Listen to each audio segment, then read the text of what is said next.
meron din tayong portion ng It's Joke Time, no? It's joke time. Yan, yung- Lahat po ng mga klaseng jokes na po yan. Dito po papasok. Parang a sort of super lap-in. Exactly po. Yeah. And we're gonna have different type of comedians also. Yeah. May mga celebrity, kung sino-sino po yung mga kilala natin talagang napakagaling pong komedyante.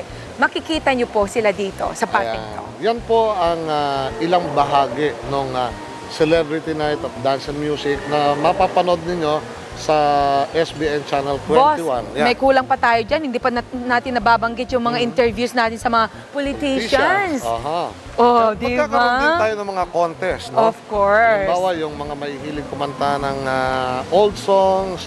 Oh, Yan. yung mga, of course, yung mga tinatawag mga forgets. Yeah. Hindi na lang po pambagets ang ating showbiz ngayon. Hindi lang po. Kailangan din po i-ano natin yung kung sino-sino na mga lolo-lola, pwede rin po yun. And not only that, kukuha tayo ng isang o 3 couples, aalamin natin kung gaano niya kamahal yung kanyang asawa. Nako. At magkakaroon ng tanungan blues dyan, ano, tita, no? Nako.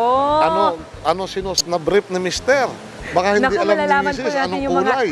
malalaman po natin kung ano yung mga dapat i-reveal na hindi Yeah. natin nalalaman. Nako, Ngayon, sa paghandaan nyo po yan. Alam po ninyo, itong serbisyo publiko na portion ng OK Kawili, wala pong masamang tinapay dito.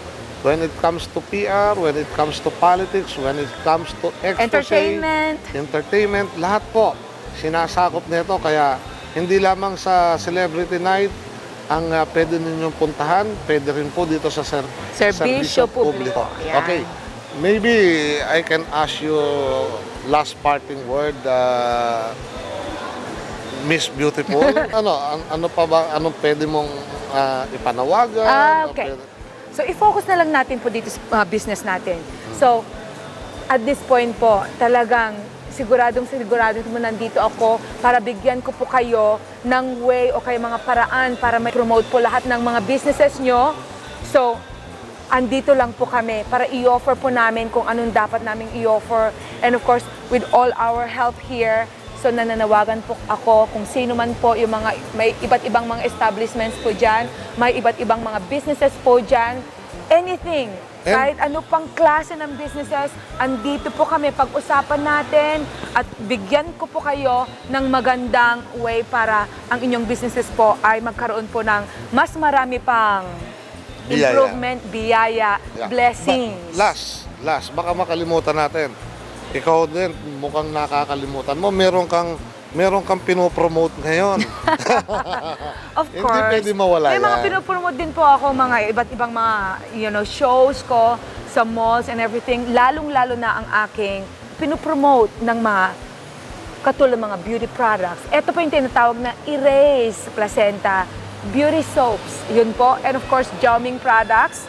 So, darating pong araw na talagang lahat po yan ay may commercial po natin. Pero or whatever. bigyan mo ng konting inputs, no? Paano ba ginagamit yung placenta na sinasabi mo? Okay, ito po yung tinatawag na whitening soap po. Ito yung Erase Placenta Beauty Soap. So, tinatawag po ito na anti-aging, whitening, and of course, nakaka-smooth po ng skin natin. Kaya pala magandang Kaya ito po, kahit sabihin na natin lolang-lola na po ako, pero hindi po ako mukhang lola, mukhang bagets pa rin po ako. I beg to disagree pag sinabi mo mukha kang lola. Maganda ka para sa akin at sa ating Naku, mga thank you mamamayan. so much. So, lahat po yun, umpisa lang po yan dito sa programa natin. Madadagdagan po ng iba't ibang mga produkto po dyan, iba't ibang mga businesses po dyan, restaurants, disco, or whatever po, darating po dyan dito sa ating programa. Okay, so mga kaibigan, sana po ay nasiyahan kayo at ang aking kasama ay walang iba kung hindi ang napaka-cute na, napakaganda pa, Cute. si Mystica. At ang ating pong OK Kawili ay magbibigay pa ng mga iba't ibang issues, mga ibang topic at kung may expose, we will do it para ang kasiyahan ng sambayanang Pilipino at ang pagtitiwala nyo sa palatuntunan ito ay maisasagawa namin. At naniniwala tayo ang serbisyo publiko na minamahal dito po sa UN Television ay talagang pinanonood tuwing Sabado at bago sila mananghalian, nakatono na yung kanilang mga telebisyon. Kaya bago kami magkahiwalay ni Mystica, siyempre gusto kong magtanong ng personal life naman ni Mystica dahil nabitin ako na masyado ako nagmadali na hingian siya ng last parting word, ano? Oo nga, nauna yung last parting word natin. Oo, akala ko ba wala kang love life ngayon? Sa sinabi ko po kanina na pagdating po dito, pagdating sa camera, sabihin na lang po natin single ako, available. Lalong-lalo na po sa iyo. Ayan. So, alam mo, itong industriya na ating pinasukan, lalo-lalo na ang entertainment ay masyadong masalimuot. Oh, yes. Diyan yung iba't ibang klase ng intriga. Pasabog, mga Yeah. expose, lahat yun, kasama rin po yun. Paano mo na ilalayo yung sarili mo kung sobra-sobra na ang intrigang ginagawa sa'yo? Alam niyo po, bossing, as much as I really wanted to get rid of those issues, kung minsan talagang nilalapitan po ako eh. Kasi kung minsan, they are trying to provoke me. Kasi alam po kasi nila na pag prinovoke ako, talagang, alam nila na talagang sasagutin ko.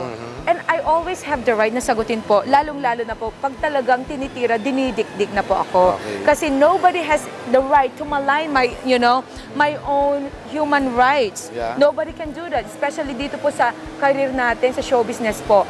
Pag ipinaubaya po natin kasi na basta-basta na lang nilang bigyan ng diba? Yung parang mga ganong klaseng mga Intriga. sometimes intriga, okay? So, kinakailangan din, you have the right to explain yourself and of course, for the public to know about that real truth. Diba? Kasi pag na-explain na po kung ano yung side ko, and then after that, that's the end of the story. And then, it's up to the public to decide o kaya to judge kung sino ba talaga dito ang tama o kung sino ang mali. Yan Doon po. lang po ako. Yan po mga kaibigan, si Mystica.